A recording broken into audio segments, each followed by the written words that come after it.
José es uno de los personajes más fascinantes de la Biblia, conocido por su trayectoria de esclavo a gobernador de Egipto. Sin embargo, hay alguien en su historia que sigue siendo casi un misterio: su esposa. La Biblia menciona poco sobre ella, pero su papel en la vida de José y en la narrativa bíblica ha generado preguntas durante siglos. ¿Quién fue esta mujer? ¿Cuál fue su origen? ¿Y por qué existen tantas versiones y teorías sobre su identidad? Algunas tradiciones incluso sugieren conexiones sorprendentes, pero ¿tienen sentido? Hoy profundizaremos en este enigma para entender mejor quién fue la esposa de José y su importancia dentro de la historia bíblica. José experimentó un gran giro en su vida cuando fue acusado injustamente por la esposa de Potifar y terminó en prisión. Sin embargo, incluso tras las rejas, demostró un don extraordinario: la capacidad de interpretar sueños con precisión. Así fue como ayudó a dos compañeros de celda, dándoles la interpretación correcta de sus visiones. El tiempo pasó y surgió un nuevo desafío en Egipto. El faraón tuvo sueños inquietantes que nadie lograba descifrar. Entonces, José fue llamado para cumplir esta misión crucial. Con sabiduría divina, reveló que los sueños anunciaban 7 años de abundancia seguidos de 7 años de escasez. Esta revelación no solo lo sacó de la prisión, sino que lo colocó en una posición de prestigio. El faraón lo nombró gobernador de Egipto. Además, José recibió un nuevo nombre, Safnat Panea, y le fue dada una esposa, Asenat. Según Génesis 41, Asenat era hija de Potifera, un sacerdote de la ciudad de On, un centro de culto al dios solar Ra. On, conocida por los griegos como Heliópolis, estaba ubicada en la región del delta del Nilo, cerca de la actual El Cairo. El nombre de su padre, Potifera, significa don de Ra, lo que evidencia su conexión con la religión egipcia. Al crecer en este entorno, Asenat fue criada dentro de las tradiciones politeístas egipcias y pertenecía a una familia de alta posición social. Aunque la Biblia no da muchos detalles sobre su vida, los estudiosos sugieren que su nombre tiene origen egipcio y podría significar algo como perteneciente a la diosa Neit o dedicada a la diosa Neit, una divinidad asociada a la guerra y la caza. La Biblia nos muestra que el matrimonio de José con Asenat ocurrió en el momento en que él fue elevado al cargo de gobernador de Egipto. El texto no menciona ningún periodo de acercamiento entre ellos antes de la unión. Simplemente, el faraón decidió dar a Asenat como esposa a su nuevo administrador, posiblemente para fortalecer los lazos entre José y la influyente familia sacerdotal egipcia. En ese momento, José tenía alrededor de 30 años, y la Biblia no menciona ningún otro matrimonio, lo que sugiere que Asenat fue su única esposa. Juntos, tuvieron 2 hijos durante los años de abundancia que precedieron a la gran hambruna anunciada en los sueños del faraón.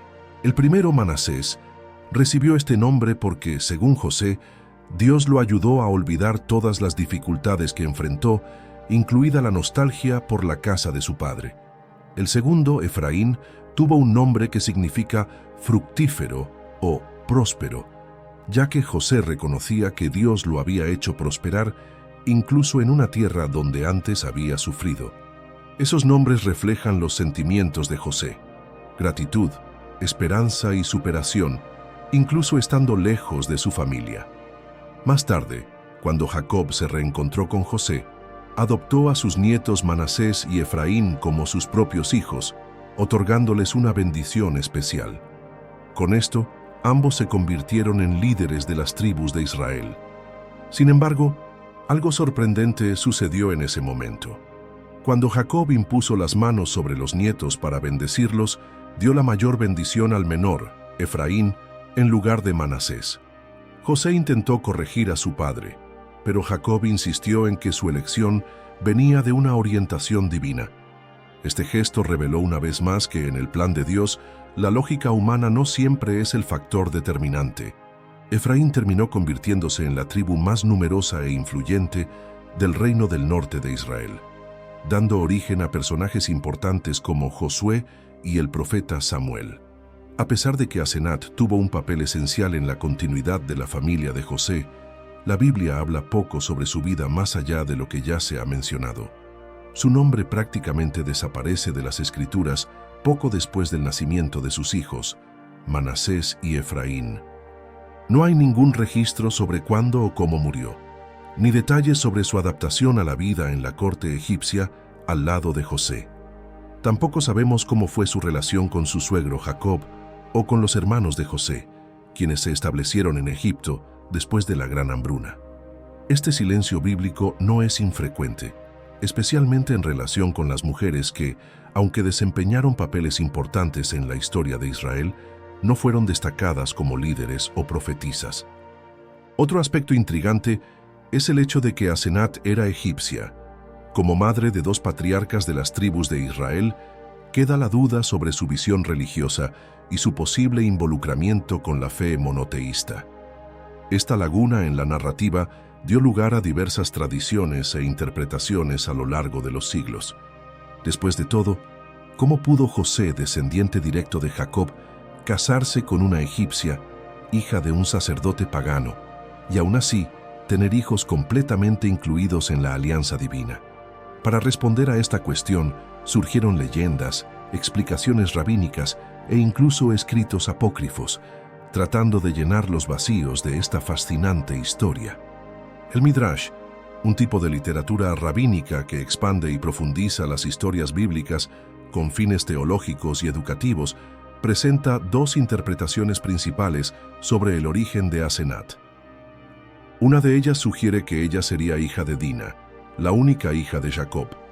Según esta visión, después del traumático episodio en que Dina fue violada por Siquem, ella quedó embarazada y su hija terminó siendo enviada a Egipto.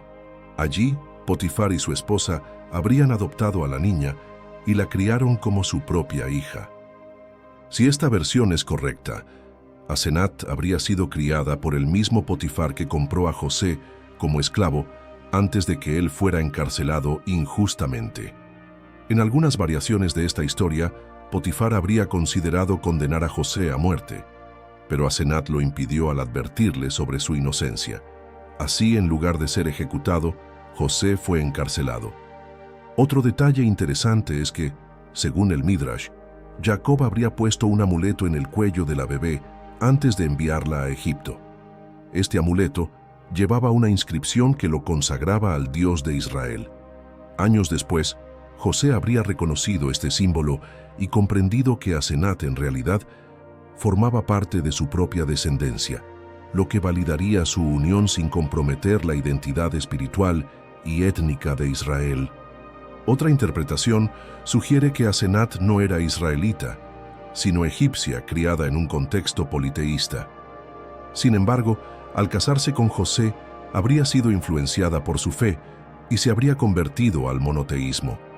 Esta visión refuerza la idea de que, a lo largo de la historia bíblica, mujeres extranjeras fueron acogidas en el pueblo de Israel al abrazar su fe, como ocurrió con Rahab y Ruth.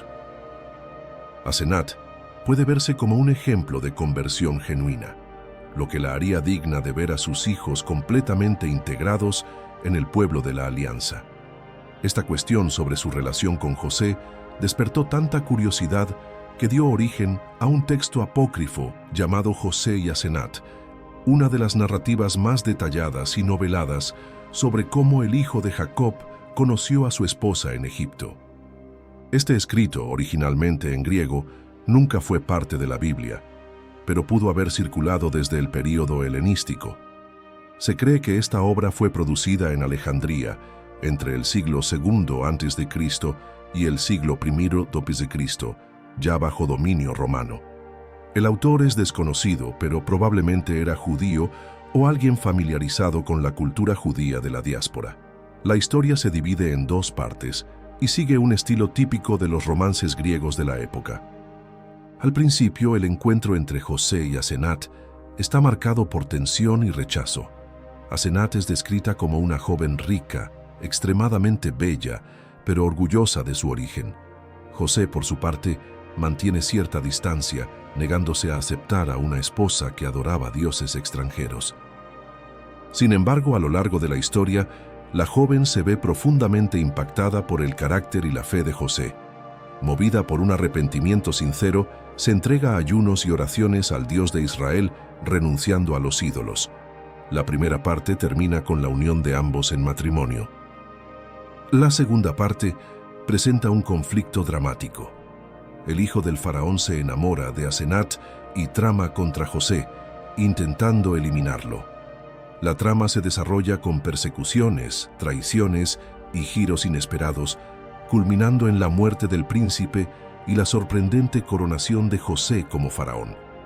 A pesar de ser intrigante, esta historia va mucho más allá de lo que está registrado en la Biblia. El texto José y Asenat mezcla ficción con elementos épicos y posiblemente tenía la intención de discutir temas importantes para los judíos de la diáspora, como la validez de los matrimonios mixtos, el valor del arrepentimiento y la relación entre Israel y las culturas extranjeras. Por ello, esta obra no debe ser vista como un relato histórico sobre la verdadera relación entre José y Asenat, sino como un reflejo del pensamiento y la literatura judía de la época. Además de esta narrativa apócrifa, también existen interpretaciones midráshicas que intentan explicar cómo Manasés y Efraín, hijos de Asenat, pudieron recibir bendiciones tan significativas hasta llegar a convertirse en líderes de las tribus de Israel. Aunque estas versiones no forman parte de la Biblia, revelan la preocupación de los rabinos por comprender y justificar esta integración en la historia del pueblo de Dios. Independientemente de la interpretación que se adopte, ya sea que Asenat tuviera un origen israelita o que ella fuera una convertida a la fe de Israel, es evidente el esfuerzo de los rabinos por destacar la acción de la providencia divina. La intención era demostrar que Dios condujo los acontecimientos de manera que mantuviera la línea de Jacob pura, sin influencias externas que pudieran comprometer su identidad espiritual y teológica. Entre las dos versiones, la idea de que Asenat haya abrazado la fe en el Dios de Israel tiene mucho más sentido. Después de todo, nada impediría que ella hubiera sido tocada por los relatos de José sobre las promesas divinas, y por eso abandonara a sus dioses para seguir al Señor.